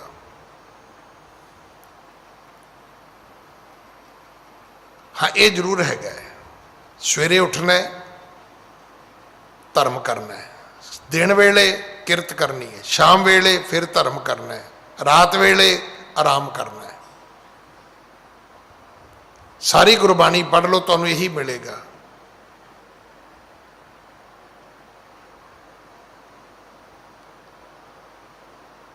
ਇਹ 24 ਘੰਟੇ ਸੱਤੋਂ ਦਿਨ ਵਾਲਾ ਪਾਠ ਗੁਰੂ ਗ੍ਰੰਥ ਸਾਹਿਬ 'ਚ ਨਹੀਂ ਹੈਗਾ। ਇਹ ਬੰਦੇ ਨੇ ਆਪਣੀ ਮੁਸੀਬਤ ਆਪ ਸਹੇੜੀ ਹੋਈ ਹੈ। ਹਾਂਜੀ, ਸੰਤ ਅਥਿਤ ਕੀ ਸੇਵਾ ਕਰੀਐ, ਭਾਉ ਭਗਤ ਹਿਰਦੇ ਮਹਿ ਧਰੀਐ। ਕੋਈ ਸੰਤ ਆਵੇ, ਕੋਈ ਅਤਿਥੀ ਆਵੇ ਤੇ ਉਹਦੀ ਸੇਵਾ ਕਰਨੀ ਹੈ, ਉਹਨੂੰ ਪਿਆਰ ਕਰਨਾ ਹੈ, ਪ੍ਰਭੂ ਦੀ ਪ੍ਰੇਮਾ ਭਗਤੀ ਦੇ ਵਿੱਚ ਆਪਣੇ ਆਪ ਨੂੰ ਜੋੜ ਕੇ ਰੱਖਣਾ ਹੈ। ਰੱਬ ਨੂੰ ਸਿਰਫ ਦੋ ਚੀਜ਼ਾਂ ਚਾਹੀਦੀਆਂ ਨੇ, ਗੋਬਿੰਦ ਭਾਉ ਭਗਤ ਦਾ ਭੁੱਖਾ। ਉਹ ਤੁਹਾਡੇ ਕੋਲੋਂ ਦੋ ਚੀਜ਼ਾਂ ਮੰਗਦਾ, ਇੱਕ ਭਗਤੀ, ਇੱਕ ਭਾਉ। ਹੁਣ ਤੁਸੀਂ ਦੱਸ ਦਿਓ ਵੀ ਤੁਸੀਂ ਬਹਿ ਕੇ ਪਿਆਰ ਵਿੱਚ ਕਿਦਨ ਪਾਠ ਕੀਤਾ ਕਦੇ? ਕਦੇ ਪਿਆਰ ਵਿੱਚ ਬਹਿ ਕੇ ਕਥਾ ਸੁਣੀ ਹੈ? ਕਦੇ ਪਿਆਰ ਵਿੱਚ ਬਹਿ ਕੇ ਕੀਰਤਨ ਸੁਣਿਆ? ਕਦੇ ਪਿਆਰ ਵਿੱਚ ਬਹਿ ਕੇ ਕੀਰਤਨ ਕੀਤਾ ਨਾ। 21,000 ਦੀ ਭੇਟਾ ਹੁੰਦੀ ਹੈ, ਘੜੀ ਸਾਹਮਣੇ ਪਈ ਹੁੰਦੀ ਹੈ, ਟਾਈਮ ਪਾਸ ਹੋ ਰਿਹਾ ਹੁੰਦਾ ਹੈ, ਔਰ ਤੁਸੀਂ ਇੱਕ ਨਵਾਂ ਕੰਮ ਸੁਣਿਆ ਹੋਏਗਾ। ਇਹ ਜੀ ਸਾਧ ਸੰਗਤ ਨੇ ਫਰਮਾਇਸ਼ ਬੜੀ ਕੀਤੀ, ਮਤਲਬ ਪੁਰਾਣੇ ਸ਼ਬਦ ਪੜ੍ਹ ਕੇ 21,000 ਲੈ ਲੈਣਾ। ਉਹ ਇੰਨੀ ਫਰਮਾਇਸ਼ ਦਾ ਮਤਲਬ ਇਹ ਨਹੀਂ ਹੁੰਦਾ ਵੀ ਸਾਰੇ ਮਗਰ ਇਸੇ ਕੰਮ ਤੇ ਹੀ ਬੈਠੇ ਹੁੰਦੇ ਨੇ। ਸੰਗਤ ਤੁਹਾਡੇ ਤੋਂ ਨਵੇਂ ਸ਼ਬਦ ਸੁਣਨਾ ਚਾਹੁੰਦੀ ਹੈ, ਨਵੇਂ ਆਉਂਦੇ ਨਹੀਂ। ਉਹ ਪਹਿਲੇ ਹੀ ਕਹਿ ਦਿੰਦੇ ਸਾਧ ਸੰਗਤ ਜੀ ਮਾਫ ਕਰਨਾ, ਸੰਗਤ ਨੇ ਸਿਫਾਰਿਸ਼ ਬੜੀ ਕੀਤੀ ਹੈ ਵੀ ਪੁਰਾਣੇ ਸ਼ਬਦ ਤੇ ਉਹ ਕੈਸਟ ਤੇ ਵੀ ਸੁਣ ਲੈਣਗੇ, ਤੁਹਾਡੇ ਸਾਹਮਣੇ ਬਹਿ ਕੇ ਸੁਣਨ ਦੀ ਕੀ ਲੋੜ ਹੈ। ਜਿੱਦਣ ਪਿਆਰ ਵਿੱਚ ਕਰਾਂਗੇ ਉਹ ਦੇਣੀ ਕੁਝ ਹੋਰ ਹੋਏਗਾ। ਕਿਸੇ ਦਿਨ ਰੱਬ ਦੇ ਪਿਆਰ ਵਿੱਚ ਉੱਠਿਓ, ਉਹਦੇ ਅਰਥ ਕੁਝ ਹੋਰ ਹੋਣਗੇ।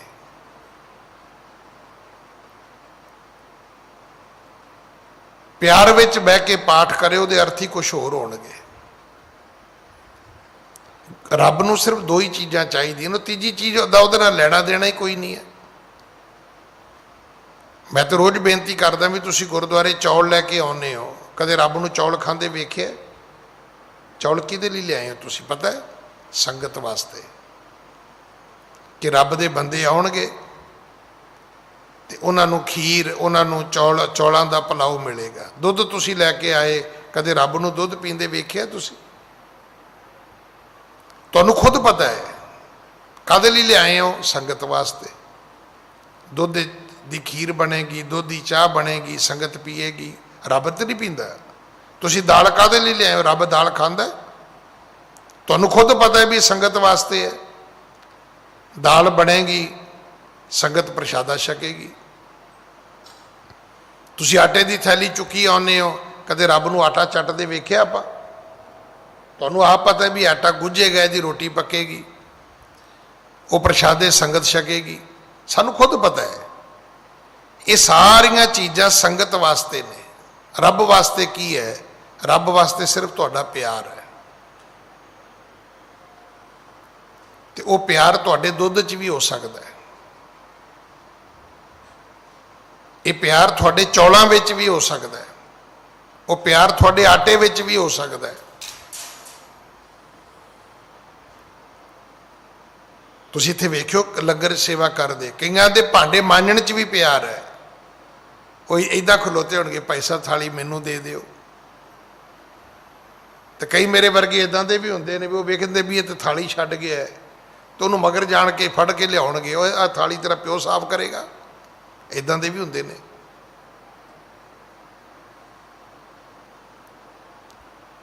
ਇੱਕ ਉਹ ਵੀ ਹੈ ਜਿਹੜਾ ਤੁਹਾਡੀ ਥਾਲੀ ਵਾਸਤੇ ਹੀ ਖਲੋਤਾ ਹੈ, ਉਹਦੇ ਭਾਂਡੇ ਮਾਂਜਣ 'ਚ ਵੀ ਪਿਆਰ ਹੈ। ਤੇ ਭਾਂਡੇ ਉਹਨੇ ਕਿਉਂ ਮਾਂਜੇ? ਇਸ ਕਰਕੇ ਨਹੀਂ ਮਾਂਜੇ ਵੀ ਤੁਸੀਂ ਭੂਆ ਦੇ ਬੇਟੇ ਹੋ, ਨਹੀਂ। ਉਹ ਕਹਿੰਦੇ ਰੱਬ ਦੀ ਸੰਗਤ ਆਈ ਹੈ, ਸੰਗਤ ਦੇ ਝੂਠੇ ਭਾਂਡੇ ਮਾਂਜਾਂਗਾ, ਮੇਰਾ ਮਨ ਮਾਂਜਿਆ ਜਾਏਗਾ, ਮੇਰਾ ਭਲਾ ਹੋ ਜਾਏਗਾ। ਉਹਨੂੰ ਸੰਗਤ ਵਿੱਚੋਂ ਰੱਬ ਦੀਦਾ ਹੈ, ਰੱਬ ਦਿਸਣ ਕਰਕੇ ਉਹ ਪਾਸ ਹੋ ਜਾਂਦਾ ਹੈ। ਝਾੜੂ ਮਾਰ ਕੇ ਵੀ ਤੁਸੀਂ ਪਾਸ ਹੋ ਸਕਦੇ ਹੋ, ਭਾਂਡੇ ਮਾਂਜ ਕੇ ਵੀ ਪਾਸ ਹੋ ਸਕਦੇ ਹੋ, ਪਰ ਉਹਦੇ ਪਿੱਛੇ ਪਿਆਰ ਹੋਣਾ ਚਾਹੀਦਾ ਹੈ। ਸਾਚ ਕਹੂੰ ਸੁਣ ਲੇਹੋ ਸਭੈ, ਜਿਨ ਪ੍ਰੇਮ ਕੀਓ ਤਿਨ ਹੀ ਪ੍ਰਭ ਪਾਇਓ। ਹਾਂਜੀ, ਇਹ ਉਪਦੇਸ਼ ਸਦੀਵ ਕਮਾਵੋ, ਤੁਮਰਾ ਭਲਾ ਹੋਏ ਸੁਖ ਪਾਵੋ। ਸਤਿਗੁਰੂ ਕਹਿੰਦੇ ਇਹ ਉਪਦੇਸ਼ ਸਦਾ ਕਮਾਉਣਾ ਹੈ, ਤੁਹਾਡਾ ਭਲਾ ਹੋ ਜਾਏਗਾ, ਸਾਰੇ ਪਾਪ ਬਖਸ਼ੇ ਜਾਣਗੇ ਤੁਹਾਡੇ। ਜਿੰਨੇ ਅੱਜ ਤੱਕ ਬੰਦੇ ਮਾਰ ਕੇ ਲੁੱਟੇ ਨੇ ਨਾ ਤੁਸੀਂ, ਬੰਦੇ ਮਾਰਨ ਤੱਕ ਦੇ ਜਿਹੜੇ ਤੁਸੀਂ ਮਰਡਰ ਕਰਨ ਦੇ ਪਾਪ ਕੀਤੇ ਨੇ, ਉਹ ਪਾਪ ਵੀ ਤੁਹਾਡੇ ਬਖਸ਼ੇ ਜਾਣਗੇ। ਹਾਂਜੀ, ਮਾਨੇ ਬਚਨ ਗੁਰੂ ਕੇ ਸਭ ਹੀ, ਦਰਬ ਲੁਟਾਏ ਦੀਨ ਤਿਨ ਤਬ ਹੀ। ਫਿਰ ਉਹਨਾਂ ਨੇ ਗੁਰੂ ਦੇ ਬਚਨ ਮੰਨ ਲੈ ਤੇ ਜਿਹੜਾ ਧਨ ਸੀ ਘਰਾਂ 'ਚ ਉਹ ਲੁਟਾ ਦਿੱਤਾ, ਵੀ ਇਹ ਤੇ ਪਾਪ ਦਾ ਧਨ ਹੈ, ਕੱਢ ਦਿੱਤਾ ਬਾਹਰ, ਵੰਡ ਦਿੱਤਾ ਲੋਕਾਂ ਵਿੱਚ। ਹਾਂਜੀ, ਖੇਤੀ ਹੀ ਕਰਨ ਲੱਗਿਓ ਸਭ ਗ੍ਰਾਮਾ, ਪੂਰਬ ਕੋ ਤਜ ਦਇਓ ਕੋ ਕਾਮਾ। ਹੁਣ ਉਹਨਾਂ ਨੇ ਖੇਤੀ ਕਰਨੀ ਸ਼ੁਰੂ ਕਰ ਦਿੱਤੀ। ਗੁਰੂ ਦਾ ਹੁਕਮ ਸੀ ਖੇਤੀ ਕਰੋ। ਹੁਣ ਉਹ ਪੂਰਬ ਵਾਲੇ ਕੰਮ ਛੱਡ ਦਿੱਤੇ। ਪੂਰਬ ਵਾਲੇ ਕਿਹੜੇ? ਜਿਹੜੇ ਪਹਿਲਾਂ ਕਰਦੇ ਸੀ। ਅੱਜ ਵੀ ਅੰਮ੍ਰਿਤ ਛਕਿਓ ਤੇ ਸੁਣਿਓ, ਪੰਜ ਪਿਆਰੇ ਤੁਹਾਨੂੰ ਕਹਿਣਗੇ ਕਿ ਅੱਜ ਤੋਂ ਬਾਅਦ ਤੁਹਾਡੀ ਕੁੱਲ ਨਾਸ਼, ਤੁਹਾਡੀ ਕਿਰਤ ਨਾਸ਼, ਤੁਹਾਡਾ ਕਰਮ ਨਾਸ਼। ਇਹ ਕਿੱਦਾਂ ਹੋ ਗਿਆ ਜੀ? ਭਾਵ ਭੁੱਲ ਜੋ ਅੱਜ ਤੋਂ ਪਹਿਲਾਂ ਤੁਸੀਂ ਕੀ ਕਰਦੇ ਸੀ। ਅੱਜ ਤੋਂ ਪਹਿਲਾਂ ਭੁੱਲ ਜਾਓ ਕਿ ਤੁਹਾਡੇ ਵੱਡ ਵਡੇਰੇ, ਤੁਹਾਡੀ ਵੰਸ਼ ਕੀ ਕਰਦੀ ਸੀ।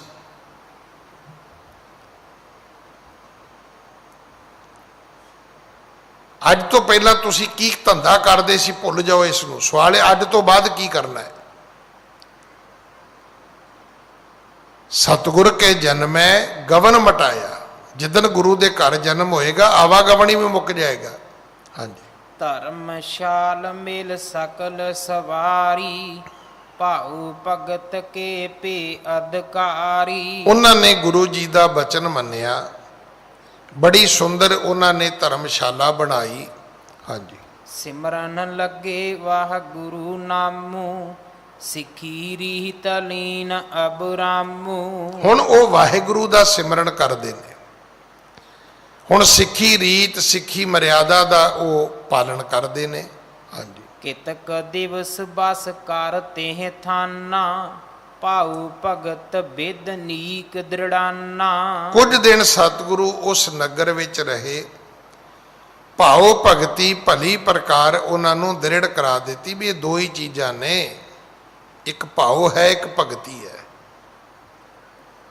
ਇੱਕ ਪਰਮਾਤਮਾ ਦੀ ਯਾਦ ਹੈ ਔਰ ਇੱਕ ਪਰਮਾਤਮਾ ਨਾਲ ਪਿਆਰ ਹੈ। ਵੇਖੋ ਪਿਆਰ ਤੋਂ ਬਿਨਾਂ ਯਾਦ ਆਏਗੀ ਨਹੀਂ।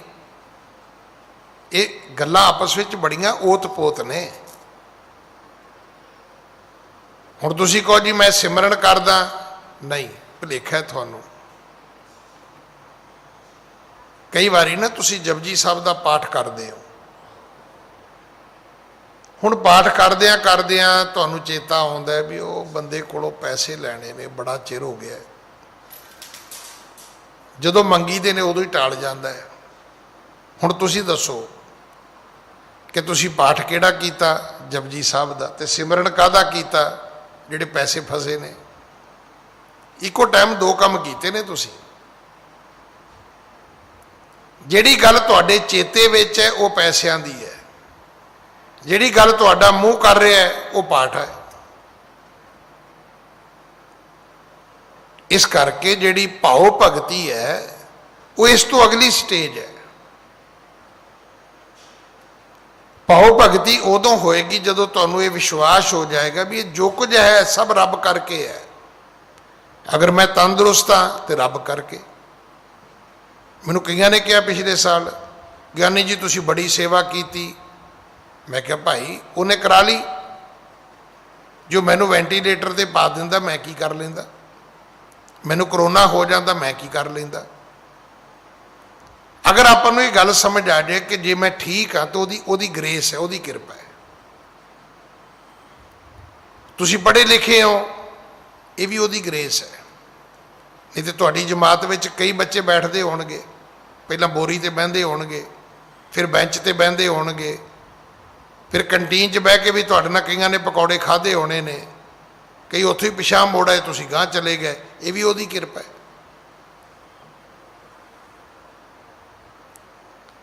ਤੁਹਾਡੀ ਸਿਹਤ ਠੀਕ ਹੈ, ਇਹ ਉਹਦੀ ਕਿਰਪਾ ਹੈ।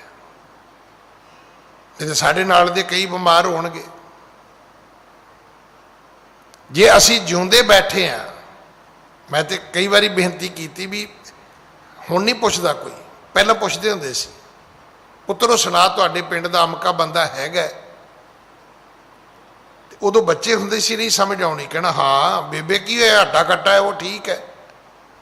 ਹੁਣ ਜਾ ਕੇ ਸਮਝ ਆਉਂਦੀ ਹੈ ਕਿਸੇ ਦਾ ਜਿਉਂਦਾ ਹੋਣਾ ਬੜੀ ਵੱਡੀ ਗੱਲ ਹੈ, ਮਰ ਜਾਣਾ ਇਹ ਤਾਂ ਸੱਚ ਹੈ। ਅਗਰ ਕੋਈ ਬੰਦਾ 80 ਸਾਲ ਦਾ ਹੋ ਕੇ ਵੀ ਹੈਗਾ, ਇਹ ਉਹਦੀ ਗ੍ਰੇਸ ਹੈ। ਨਹੀਂ ਤਾਂ ਮੌਤ ਤੇ 20 ਸਾਲ ਦੇ ਬੱਚੇ ਨੂੰ ਵੀ ਆ ਜਾਂਦੀ ਹੈ, 25 ਸਾਲ ਦੇ ਬੱਚੇ ਨੂੰ ਵੀ ਆ ਜਾਂਦੀ ਹੈ। ਮਰ ਤੇ 6 ਮਹੀਨਿਆਂ ਦਾ 9 ਮਹੀਨਿਆਂ ਦਾ ਬੱਚਾ ਵੀ ਜਾਂਦਾ ਹੈ। ਅਗਰ ਕੋਈ 90 ਸਾਲ ਦਾ ਵੀ ਹੋ ਕੇ ਤੁਰਿਆ ਫਿਰਦਾ ਹੈ ਤੇ ਇਹ ਉਹਦੀ ਗ੍ਰੇਸ ਹੈ, ਉਹਦੀ ਕਿਰਪਾ ਹੈ। ਇਹਨਾਂ ਗੱਲਾਂ ਤੋਂ ਬਿਨਾਂ ਭਗਤੀ ਸ਼ੁਰੂ ਹੋਣੀ ਨਹੀਂ। ਤੁਸੀਂ ਗੱਡੀ 'ਚ ਬਹਿਣ ਲੱਗੇ ਹੋ ਤੇ ਜੇ ਤੁਹਾਨੂੰ ਲੱਗੇ ਵੀ ਇਹ ਤੇ ਉਹਦੀ ਕਿਰਪਾ ਹੈ। ਮੈਂ ਕਾਰ 'ਚ ਬਹਿਣ ਲੱਗਾ, ਇੱਥੋਂ ਕਈ ਹੁਣ ਗੁਰਦੁਆਰੇ ਨਿਕਲ ਗਏ ਤੇ ਅਜੇ ਬੱਸ ਲੱਭਣਗੇ ਵਿਚਾਰੇ, ਆਪੇ ਭਗਤੀ ਹੋ ਗਈ ਵੀ ਉਹਦੀ ਕਿਰਪਾ ਹੈ। ਮੈਂ ਕਾਰ 'ਚ ਬਹਿਣ ਲੱਗਾ, ਅਜੇ ਕਈਆਂ ਨੇ ਬੱਸ ਲੱਭਣੀ ਹੈ ਬਾਹਰ ਖਲੋ ਕੇ, ਪਤਾ ਨਹੀਂ ਕਦੋਂ ਆਏਗੀ ਤੇ ਕਦੋਂ ਉਤਰਨਗੇ, ਅੱਗੋਂ ਫੇਰ ਤੁਰਨਾ ਪਏਗਾ, ਘਰ ਜਾਣਾ ਫੇਰ ਗੁਰਕਸ਼ਾ ਲੱਭਣਗੇ। ਜਿੰਨਾ ਚਿਰ ਇਹ ਸਾਰੀਆਂ ਗੱਲਾਂ ਇਕੱਠੀਆਂ ਨਹੀਂ ਹੁੰਦੀਆਂ ਭਗਤੀ ਨਹੀਂ ਹੋਣੀ, ਇਹ ਚੇਤਾ ਰੱਖਿਓ ਜੀ।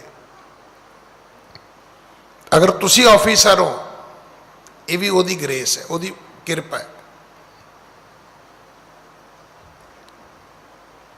ਕਿਸੇ ਨੇ ਕਿਹਾ ਨਾ ਅਫਸਰ ਨੂੰ, ਕਹਿੰਦਾ ਜੀ ਆ ਜਿਹੜਾ ਤੁਹਾਡੇ ਬੂਹੇ ਅੱਗੇ ਬੰਦਾ ਖਲੋਤਾ ਹੈ ਇਹ ਮੂਰਖ ਹੈ, ਇਹਨੂੰ ਗੱਲ ਕਰਨੀ ਵੀ ਨਹੀਂ ਆਉਂਦੀ। ਅਫਸਰ ਕਹਿਣ ਲੱਗਾ ਜੀ ਬਿਲਕੁਲ ਮੂਰਖ ਹੈ।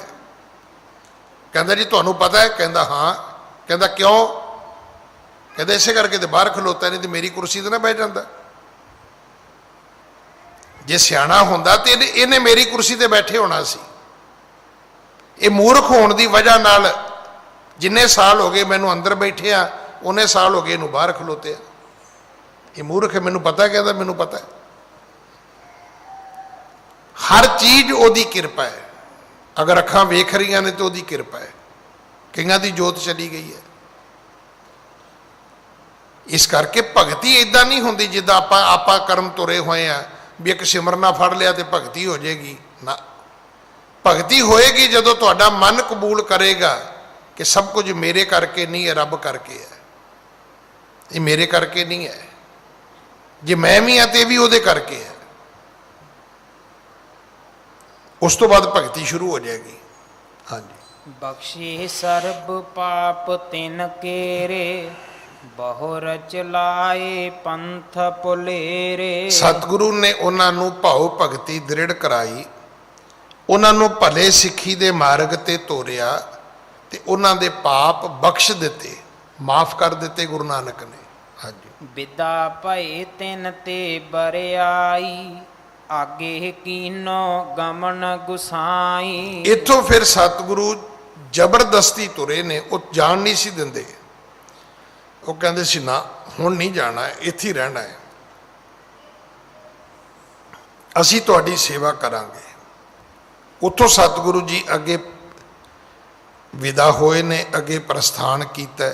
ਹਾਂਜੀ। ਮਹਾ ਅਗੀ ਜਿਨ ਜਗਤ ਉਦਾਰੇ, ਤਿਨ ਦਰਸ਼ਨ ਪਰ ਕਬ ਬਲਹਾਰੇ। ਕਵੀ ਜੀ ਕਹਿੰਦੇ ਨੇ ਇਹ ਉਹ ਸਤਿਗੁਰੂ ਹੈ ਜਿਹਦੇ ਦਰਸ਼ਨ ਕੀਤਿਆਂ ਪਾਪੀਆਂ ਦੇ ਉਧਾਰ ਹੁੰਦੇ ਨੇ, ਉਹ ਗੁਰੂ ਨਾਨਕ ਹੈ। ਤੇ ਕਵੀ ਜੀ ਕਹਿੰਦੇ ਮੈਂ ਉਸ ਗੁਰੂ ਨਾਨਕ ਤੋਂ ਸਦਕੇ ਜਾਣਾ, ਕੁਰਬਾਨ ਜਾਣਾ, ਮੈਂ ਉਸ ਗੁਰੂ ਨਾਨਕ ਤੋਂ ਵਾਰਨੇ ਬਲਹਾਰਨੇ ਜਾਣਾ। ਅੱਜ ਸਮਾਂ ਸਮਾਪਤ ਹੈ, ਇਹ ਪ੍ਰਸੰਗ ਵੀ ਪੂਰਾ ਹੋ ਗਿਆ। ਅੱਗੇ ਕਥਾ ਆਏਗੀ ਜਿਹੜੀ ਕਾਰੂ ਬਾਦਸ਼ਾਹ ਦੀ ਕਥਾ ਹੈ, ਜਿਹਦੇ ਬਾਰੇ ਕਿਹਾ ਜਾਂਦਾ ਹੈ ਕਿ ਉਹਨੇ ਮੁਰਦਿਆਂ ਦੇ ਮੂੰਹ ਚੋਂ ਵੀ ਰੁਪਈਏ ਕੱਢ ਲਏ ਸੀ। ਸਤਿਗੁਰੂ ਕਿਰਪਾ ਕਰਨ ਇਹ ਕਥਾ ਆਪਾਂ ਗੁਰੂ ਕੀ ਗੋਦ ਵਿੱਚ ਬੈਠ ਕੇ ਸੁਣੀਏ। ਸੱਚੇ ਪਾਤਸ਼ਾਹ ਸਭਾ ਬਖਸ਼ਿਸ਼ ਕਰਨ, ਭੁੱਲਾਂ ਬਖਸ਼ੋ ਜੀ, ਫਤਿਹ ਬੁਲਾਓ। ਵਾਹਿਗੁਰੂ ਜੀ ਕਾ